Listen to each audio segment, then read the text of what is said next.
이렇게 늦은 밤 택시를 잡는 건 하늘의 별 따기입니다. 사회적 거리두기로 영업시간 제한이 생기면서 식당과 카페의 영업이 끝날 무렵이면 더 많은 사람들이 몰리고 있습니다. 저녁 시간에는 잘 안 잡히는데 좀 안 보이긴 해요. 오래 걸리면 1시간도 기다리는 것 같아요. 30분, 1시간? 그때 엄청 기다렸었어요. 한 40분 정도 기다렸어요. 서울시는 심야 시간 승차난을 해소하기 위해 밤 10시부터 오전 10시까지 이용할 수 있는 반반 택시 서비스를 시작했습니다. 실제 합승이 이뤄지는 과정은 이렇습니다. 제가 출발할 곳에서 택시를 부르면 동선이 70% 이상 일치하는 승객이 자동으로 매칭되고 택시가 배차됩니다. 40년 만에 부활한 합승 택시를 직접 이용해봤습니다. 안녕하세요. 안녕하세요. 와, 너무 춥죠? 춥네요. 코로나 죽거든요. 이제 밤 10시까지로 1시간 들었잖아요. 네. 손님들이 좀 많아졌나요? 새벽에는 차가 없어요. 10시가 되면은 한 10분, 20분 전, 9시 40분 전부터 한 11시까지 그때 손님이 다 몰리는 거예요. 9시 영업시간 제한일 때랑 차이는 1시간 차이인 거예요. 그 반반 콜 있잖아요. 네. 그게 수입에 차지하는 비중은 어느 정도 된 것 같으세요? 제가 코로나 전에는 택시 운행을 하면은 제가 좀 많이 버는 편이라서 한 10%?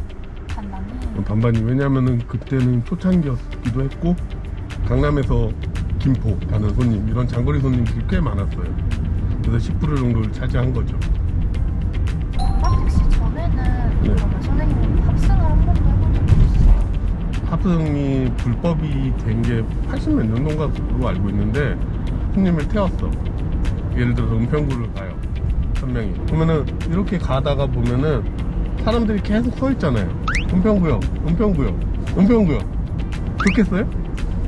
아, 첫 번째 탄 손님 입장에서? 네. 그러면은 트러블이 생기지 않을까요? 그런 식으로 해가지고 문제가 많이 생기니까 나라에서도 못하게 한 거예요. 택시기사들이 지금 점점 더 고령화가 돼가고 있잖아요. 맞아요. 사람들이 안 하는 일을 한다는 거예요. 택시기사도 30대, 40대, 50대까지만 가능하다 하면 60대, 70대가 못하겠죠? 근데 그렇게 하면 사람이 안 구해져. 80대까지도 있어요.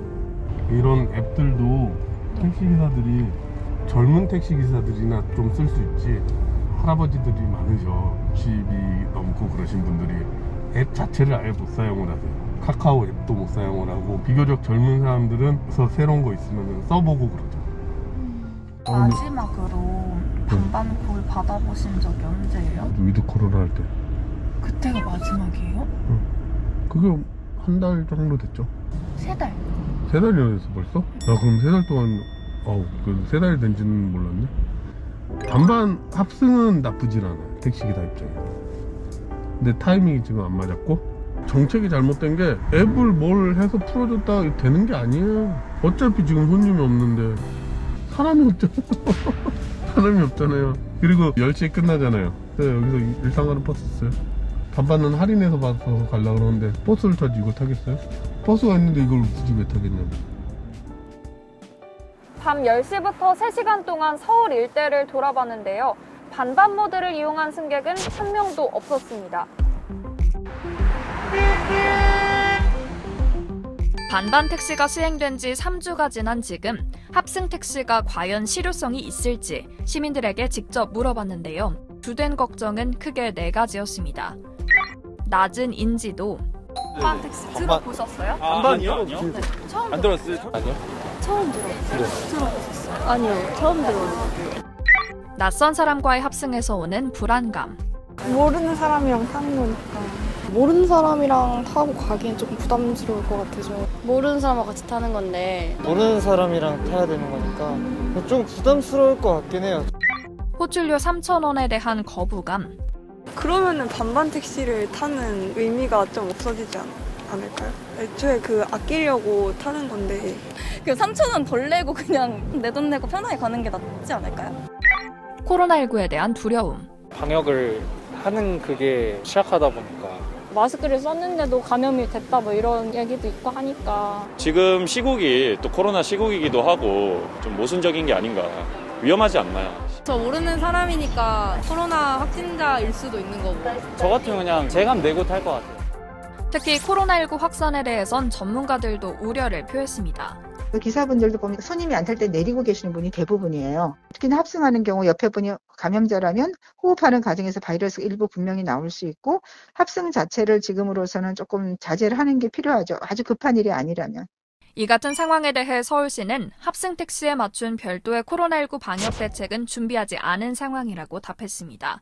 지금은 이제 별도로 그런 대책은 저희들이 가지고 있지 않고, 이를테면 창문을 좀 일부 조금 열어놓고 달린다든지 그런 방법 정도밖에 우리가 이제 생각할 수밖에 없겠네요.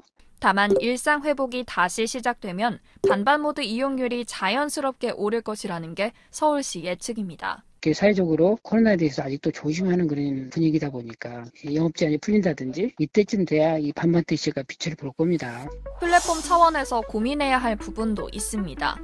앱을 통해서만 합승이 가능한 현 체계에선 장애인이나 노인 등 디지털 소외계층은 서비스를 이용하기 어려울 수밖에 없습니다. 정작 주된 타겟층인 젊은 세대의 관심도 크지 않다는 게 문제입니다. 만족도를 중시하는 소비 성향인 가심비 문화와 개인주의가 합승과는 어울리지 않기 때문입니다. MZ세대는 한마디로 고급 키즈잖아요. 그래서 가장 비싸게 자라난 한국의 고급 세대로서 독립적인 그런 공간과 개인의 자유를 매우 중시하기 때문에 가심비를 추구하는 그런 MZ세대한 합승을 하는 서비스가 잘 작동하지 않았다. 이렇게 40년 만에 다시 시행되는 택시 합승 서비스. 일상 회복에 맞춰 시민들에게 또 하나의 선택지로 자리 잡을 수 있도록 세심한 보완이 필요합니다.